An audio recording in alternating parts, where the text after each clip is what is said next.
e eu vou pedir ajuda de vocês, tá? A opinião de vocês será fundamental. Começou, como eu faço sempre nas histórias que eu mostro gravadas para vocês, eu digo assim: "Começou", então nesse instante começa o relato. Começou.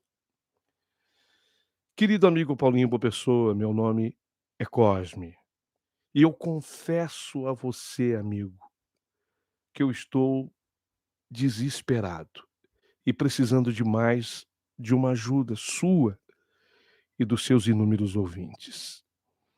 Eu eu não quero reclamar do meu primeiro casamento de jeito nenhum.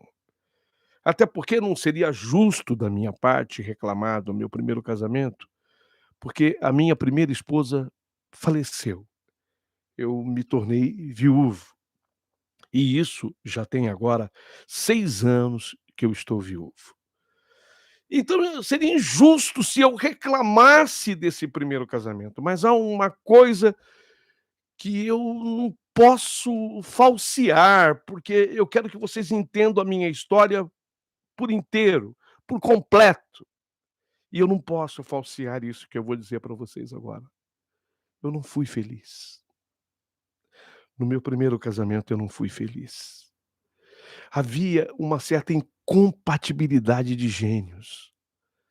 Pra você ter uma ideia, eu sempre adorei tocar acordeon, e a minha primeira mulher, ela não suportava ouvir o som do meu acordeon, até porque, eu não sou um bom músico.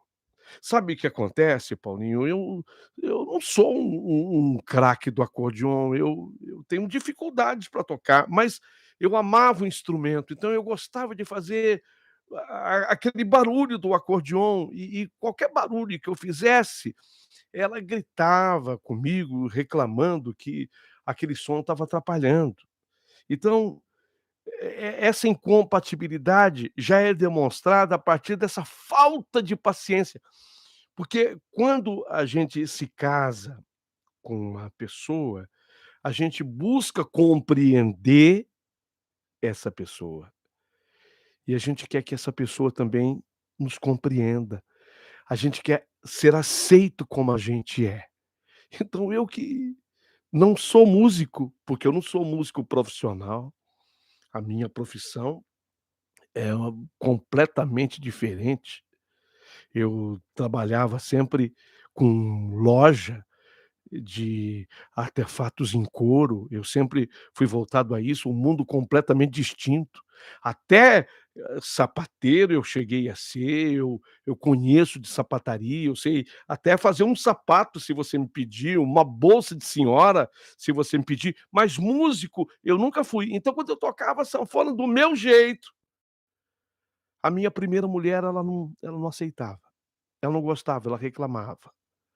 Agora, isso é apenas um exemplo da nossa incompatibilidade. Depois a gente acabava silenciando um com o outro.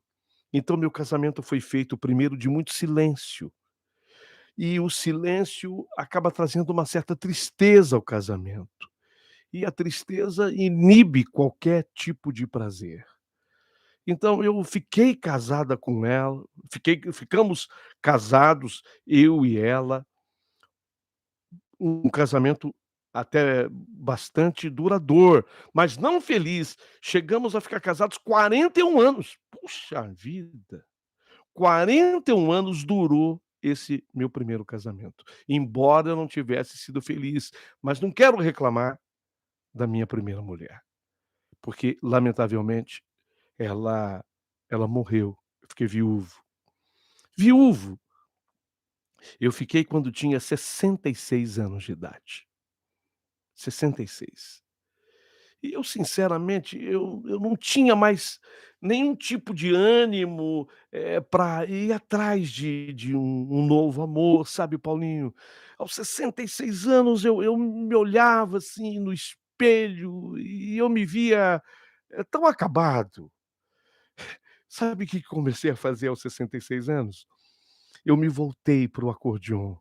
Era uma coisa praticamente proibida que eu tivesse na época do meu primeiro casamento, porque ela reclamava muito, porque eu repito, eu nunca fui um bom músico, eu tocava muito mal.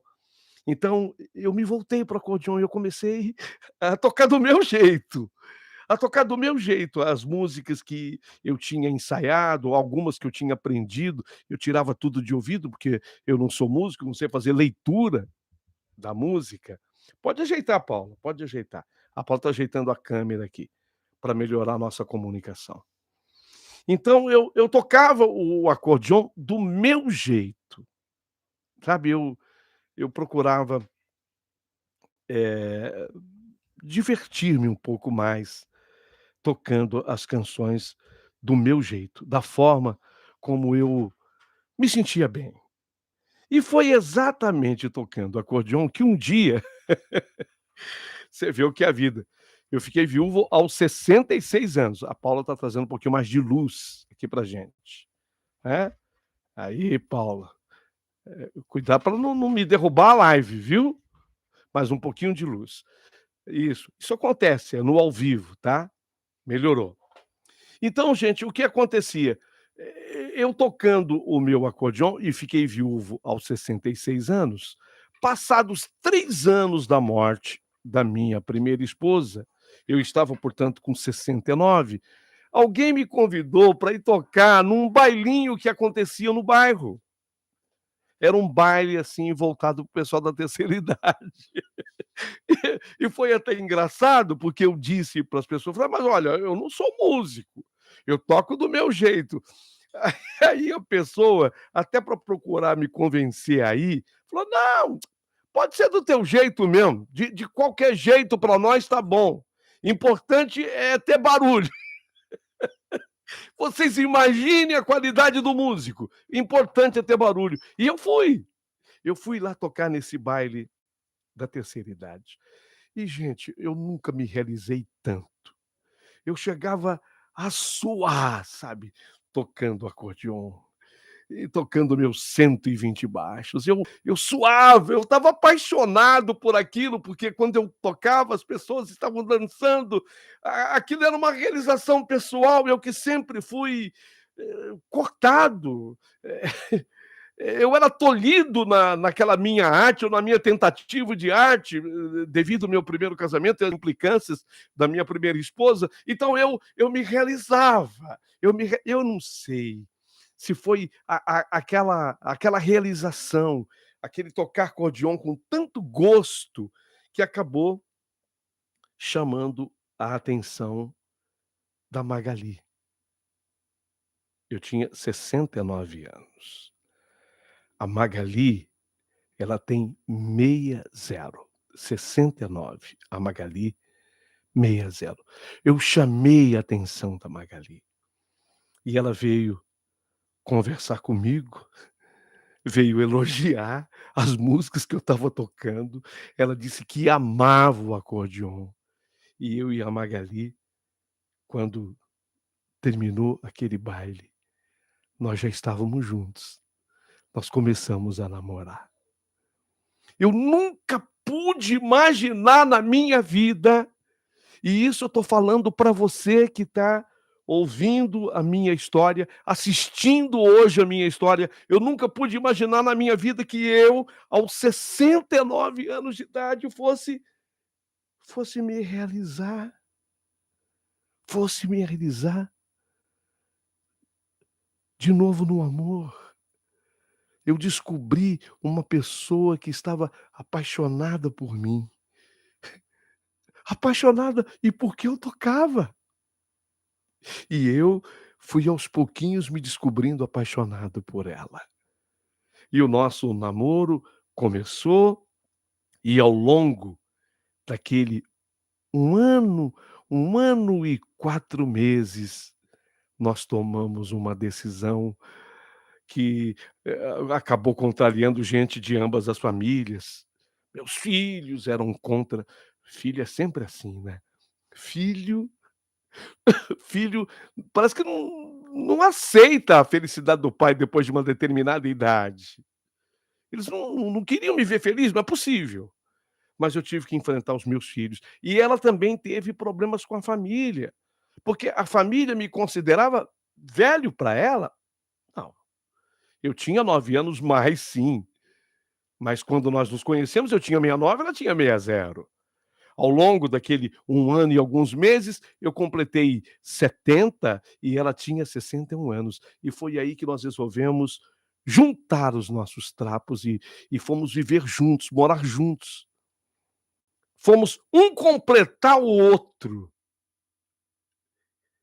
Eu nunca pude imaginar que isso fosse capaz de acontecer. E como ela gostava, Magali, que eu tocasse o acordeon especialmente para ela, e eu me sentia tão realizado com aquilo, tão realizado. Acontece que eu comecei a viver a melhor fase da minha vida. Por favor, prestem atenção. Um homem que passa a viver a melhor fase da sua vida a partir do 69, quando eu conheci, mas dos 70, quando nós passamos a morar juntos, dos 70 anos. E foi assim até 72. Foram 3 anos de uma felicidade completa entre mim e a Magali. Um completando o outro, um realizando o outro. Até que eu comecei com uma incontinência urinária. Eu já não estava controlando a bexiga, e sem contar que eu tinha percebido algumas mudanças na minha performance na hora do sexo. Eu já não estava mais como antes, e aí a própria Magali, que tem inclusive amigas que trabalham como enfermeira, ela acabou me aconselhando: "Cosme, vamos ao médico". E ela me levou a um médico especialista no assunto. E o médico fez primeiro aquele exame que muito homem tem um certo preconceito, eu próprio tinha, que é o exame de próstata, o exame de toque. Ali o médico detectou que havia alguma coisa estranha com a minha próstata. Ou ela estava aumentada, ou poderia haver um tumor.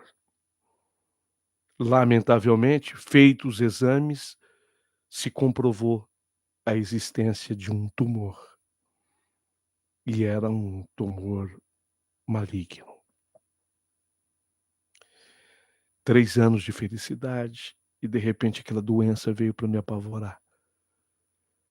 E é por isso que eu coloquei no meu e-mail para você hoje, em caráter urgentíssimo, porque eu estou vivendo o maior dilema da minha vida.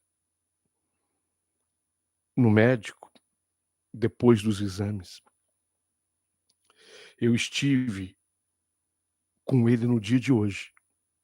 No dia de hoje. E o médico relatou diante de mim e da Magali.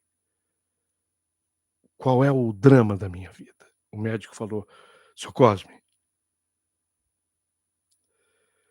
nós temos 2 caminhos para o senhor. E o senhor vai ter que tomar uma decisão.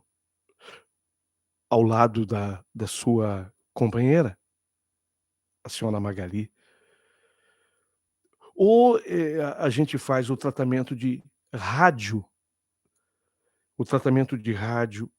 E o que que vai acontecer se eu fizer o tratamento de rádio? É muito provável que o rádio vá erradicar esse tumor.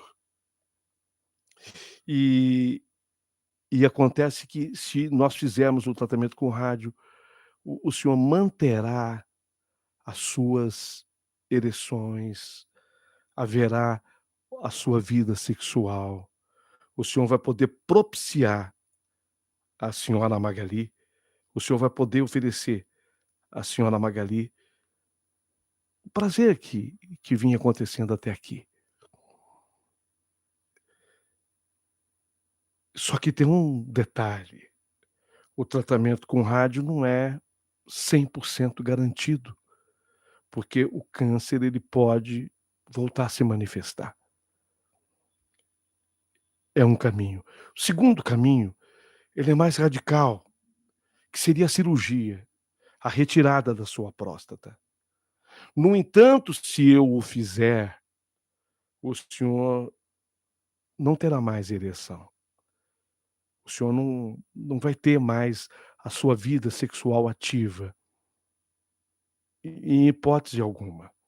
Nem mesmo com o recurso desses comprimidos que são muito fortes, hoje o senhor não terá mais a ereção.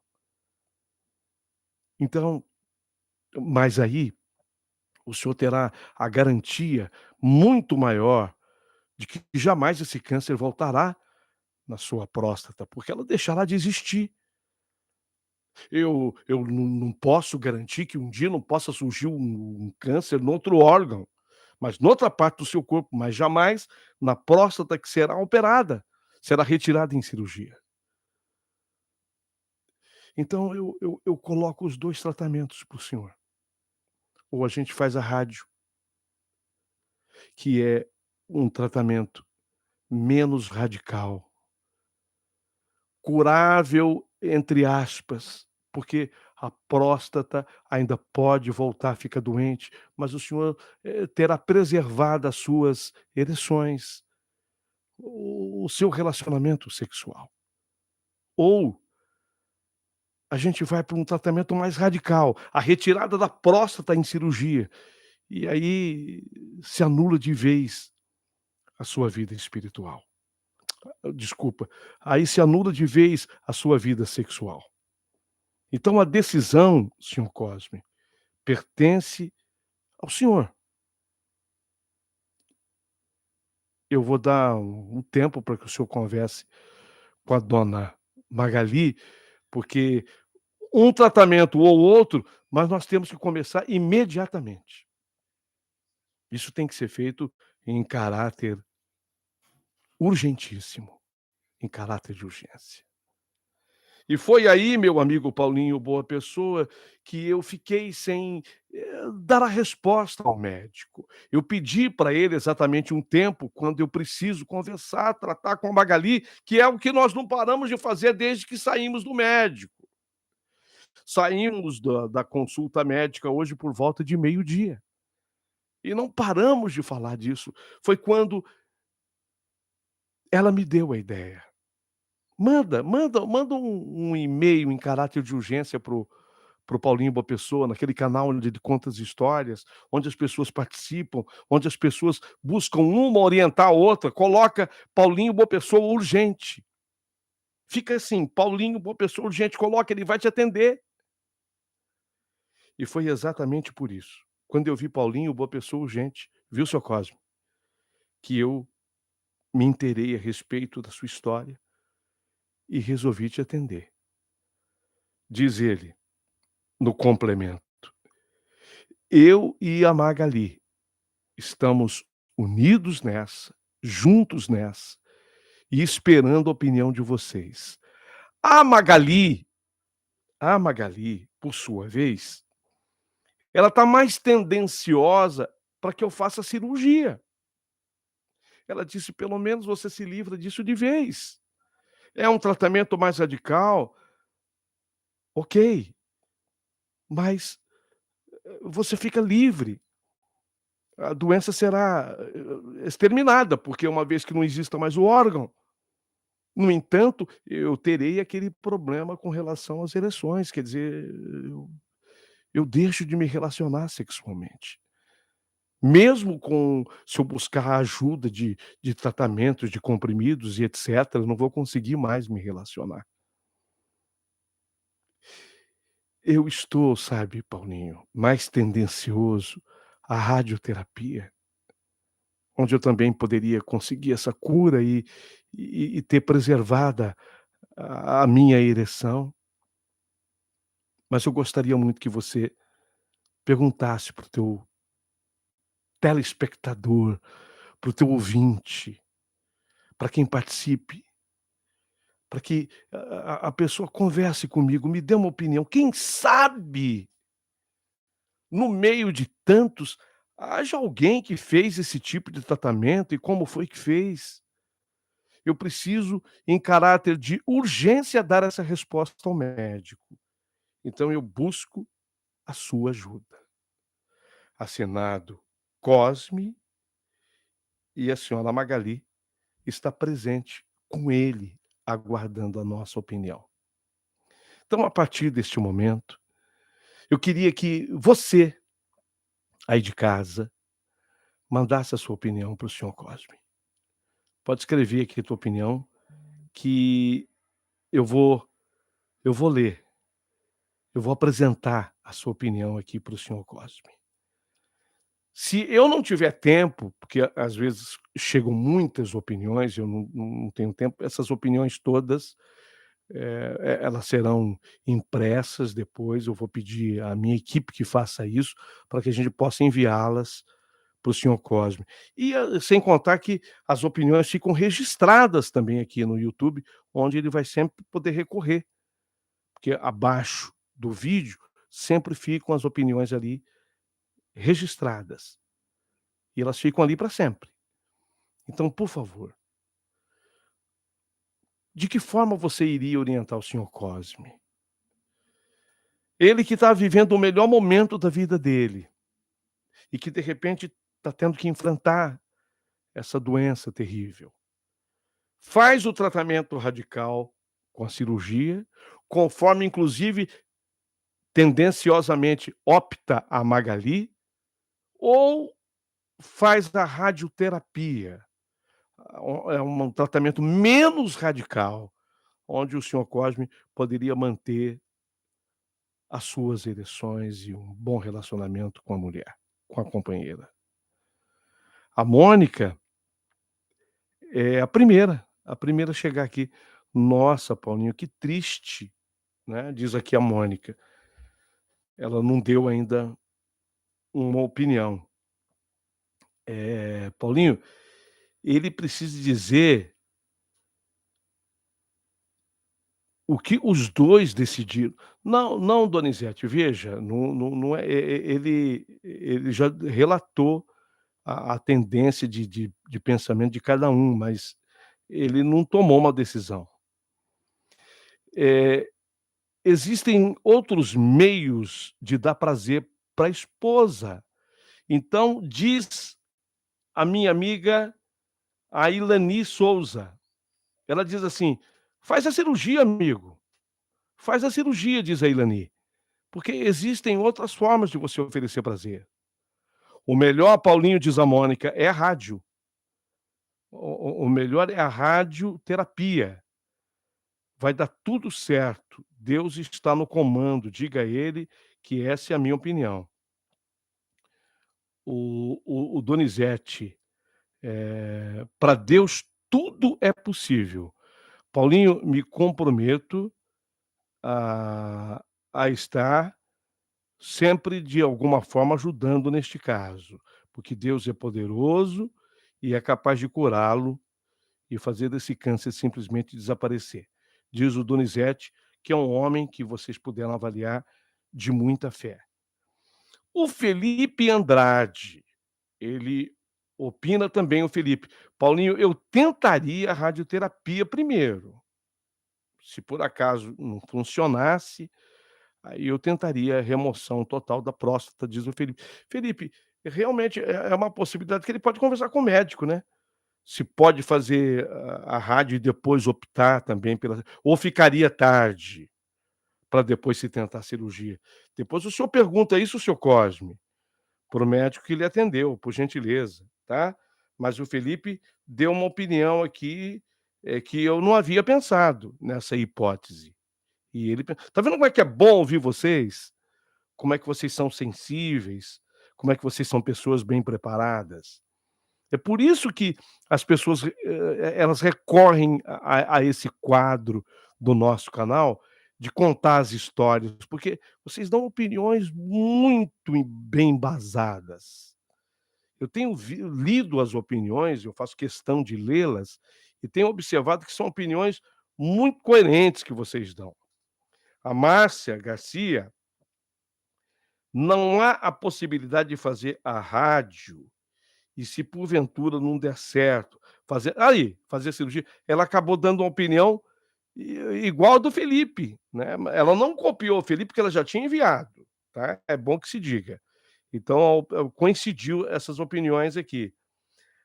O Gilson Sena, eu acredito que a vontade dele é fazer a radioterapia. No decorrer do tratamento, o médico pode avaliar a evolução desse tratamento e deixar a cirurgia como último recurso, mas eu aconselho fazer a radioterapia. Ah, perfeito, diz o Gilson. E você que está aí nos acompanhando, você que está nos assistindo e que acompanhou esse pedido de urgência. Aliás, eu gostei muito de ter atendido o senhor Cosme hoje, de uma maneira que ele me fez sentir eu estou me sentindo mais útil com o canal, sabia, seu Cosme? Sabia, seu Cosme? O senhor que está me assistindo, eu comecei a entender, eh, com a grandeza maior, o porquê desse canal, sabe? Não é levar só o entretenimento não, é oferecer algo a mais para as pessoas. Eu tenho tido depoimentos de pessoas que se sentem bem quando ouvem as histórias. Tem gente até que diz: "Paulinho, esse canal ele realiza comigo uma espécie de um tratamento".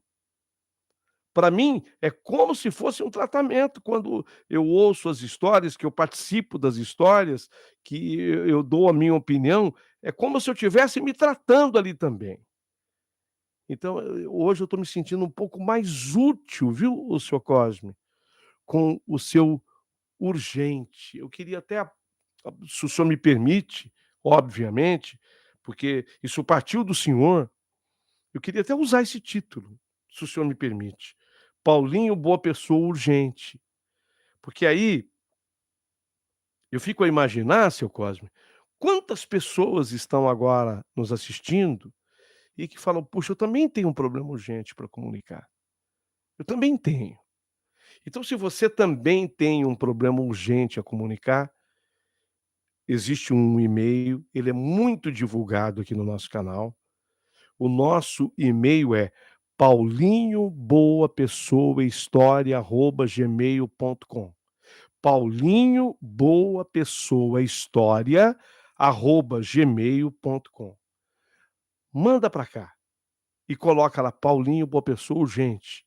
Se for, obviamente, se o teu assunto for de urgência, que você busca uma opinião das pessoas. Eu se o senhor me permite, seu Cosme, eu quero aproveitar essa tua ideia para estendê-la a muitas outras pessoas que necessitam, tal qual o senhor. Mas olha, muita gente opinando aqui. Mais uma opinião, quem me manda é a Sami Sanches. Sexo não é tudo. Ó que bonito que a Sami Sanches está falando. Prestem atenção. Sexo não é tudo. A vida vale muito mais. Puxa, Sami, você foi muito feliz, muito feliz. Seu Cosme, é isso mesmo, seu Cosme. A Sami tem toda a razão. O sexo não é tudo. Aliás, se a gente for colocar um percentual de importância numa relação a 2, eu coloco o sexo como muito importante. Mas existem coisas mais importantes, muito mais importantes. Baseado no que está me dizendo a Sami, eu enxergo, seu Cosme, a sua amizade, a sua ligação com a Magali, esse entrosamento que o senhor descreveu aqui com a Magali, esse entrosamento é o que vale, né, essa coisa desse entrosamento é o que vale. Essa coisa de um ajudar o outro, de um querer estar com o outro.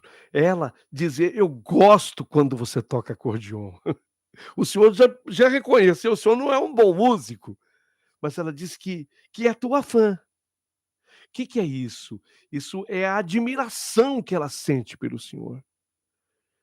E essa admiração, ela surge de um sentimento verdadeiro chamado amor. A gente só admira de verdade quem a gente ama. Então, o senhor é amado pela Magali. Existe uma amizade, existe um entrosamento, ela é tua fã. Embora o senhor reconheça que não seja um grande músico, mas ela é tua fã. Há uma admiração.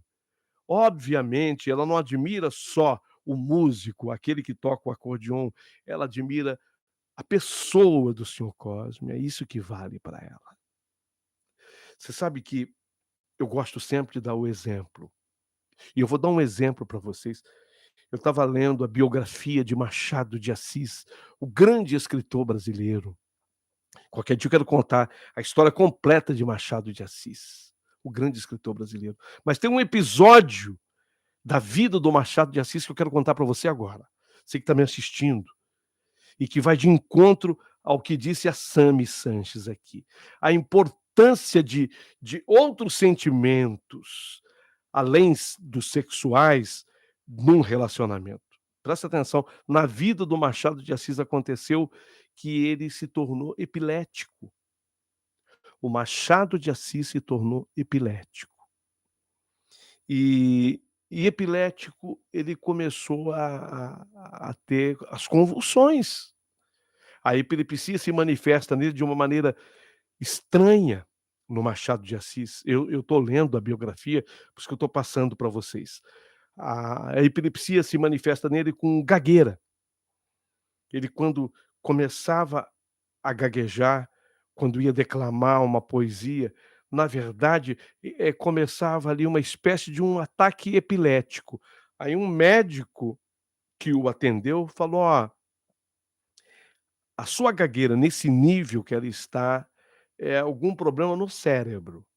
E aí o médico entendeu que era epilepsia e, de fato, essa epilepsia evoluiu e ele começou a ter as convulsões epiléticas, Machado de Assis. Mas ele tinha uma esposa chamada Carolina, uma portuguesa, 4 anos mais velha que ele, detalhe. Ela, quando ele conheceu a Carolina, ele tinha 31, ela tinha 35 anos. Ela 4 anos mais do que ele. E essa esposa amava tanto, tanto Machado de Assis, tanto, tanto, que ela percebia, eles combinaram um código entre eles, porque ele sentia mais ou menos antes de ter o ataque epilético, ele tinha um aviso, assim, imaginem vocês um aviso 1 minuto antes. 1 minuto e meio antes do ataque epilético, ele tinha um aviso. Um aviso que era um impulso nervoso qualquer. Então ele dava um toque para Carolina, a mulher da vida dele, com quem ele não pôde ter filhos, não tiveram filhos. Ficaram casados uma vida inteira, não tiveram filhos. Então ela, a Carolina, a portuguesa, ela se apercebia e ela corria ao encontro dele, às vezes ele estava em público, declamando em público, então ela corria ao encontro dele, ela pegava o Machado de Assis, ela disfarçava diante do público, ela segurava assim na mão dele e se houvesse, uma oportunidade, ela explicava à plateia ali presente, "Só 1 minuto, ele volta daqui a pouco", né, ela gritava explicando para as pessoas, aí ela recolhia o Machado de Assis, porque, obviamente, ele não se sentia bem tendo os desmaios, as convulsões em público. Ele se sentia humilhado com isso, então ela corria com ele para que as pessoas não vissem que o Machado de Assis, teve aquele ataque epilético. Ela corria para esconder.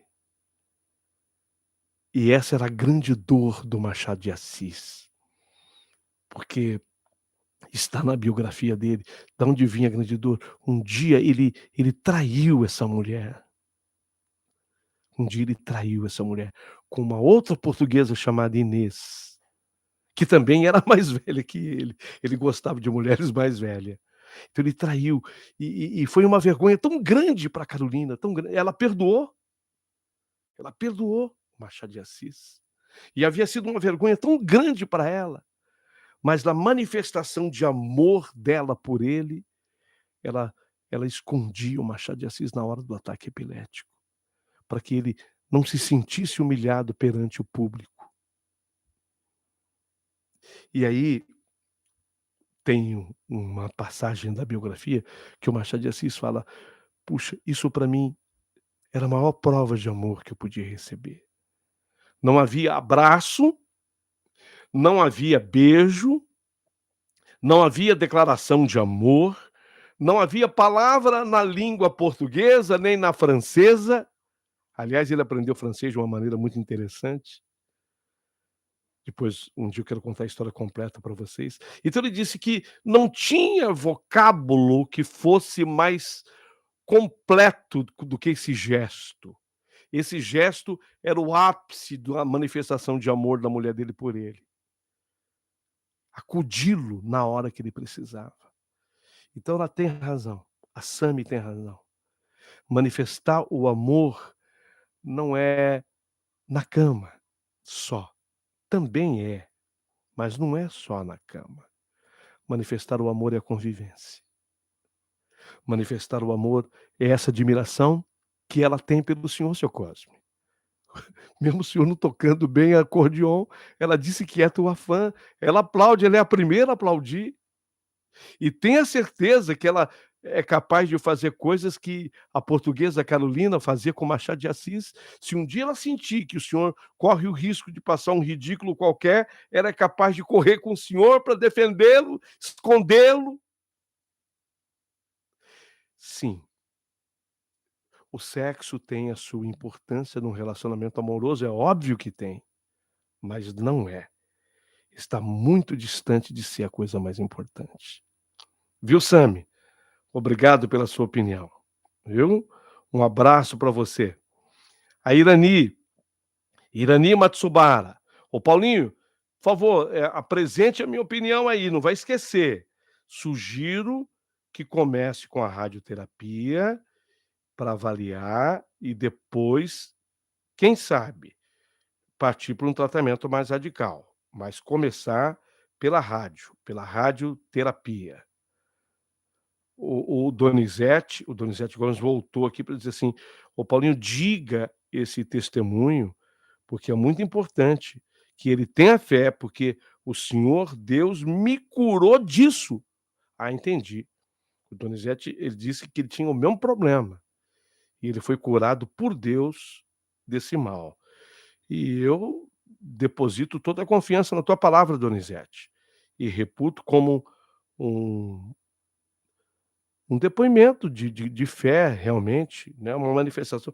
As pessoas evangélicas chamam de testemunho de fé, testemunho. A Maria a Maria diz assim, a Maria Quitéria: "Paulinho, é muito difícil, porém o amor não acaba por falta do sexo não. Existem várias outras maneiras de se encontrar o prazer. Então, eu recomendo a cirurgia, uma vez que é mais garantida, né, a cirurgia é mais garantida. E Deus no controle de tudo". O Marcos Melli, ele fala: "Ô Paulinho, ainda que ele faça a cirurgia, não haveria possibilidade da prótese peniana?". Uma boa opção, uma boa ideia, diz o Marcos Mello. Eu acho que essa ideia da prótese sempre existe, né. O problema é que o sexo tem ligação direta com o cérebro, com o desejo, né. A pessoa não vai conseguir fingir que ela tem desejo sexual. Bom, pelo menos eu nu eu nunca admiti que isso pudesse acontecer na vida de alguém, porque eu não admito para mim, né. Como é que você vai, simular uma situação de sexo? Agora, quando existe ainda o desejo e falta há uma semi-ereção ou ou uma falta mesmo total de ereção, aí eu acho que a prótese realmente vem de encontro. É um tratamento muito eficaz. Gente, continue, por favor, manifestando a sua opinião. aqui abaixo do nosso vídeo, deixa a tua opinião sempre, ela será fundamental. Eu, por hora, quero agradecer demais você que esteve comigo até agora. Olha, meia-noite, 0 hora. Eu estou zerando então por aqui, agradecendo o carinho de vocês todos. Muito obrigado por terem participado. E eu posso voltar a qualquer momento com essa ideia que me deu hoje o senhor Cosme. Paulinho, boa pessoa urgente. Se você tem uma urgência e quer pedir um socorro, quer pedir um SOS, relate no e-mail para paulinhoboapessoahistoria@gmail.com. Paulinho Boa Pessoa História@gmail.com. Beijos, muito obrigado pelo carinho e até a próxima, se Deus quiser. Beijão para vocês.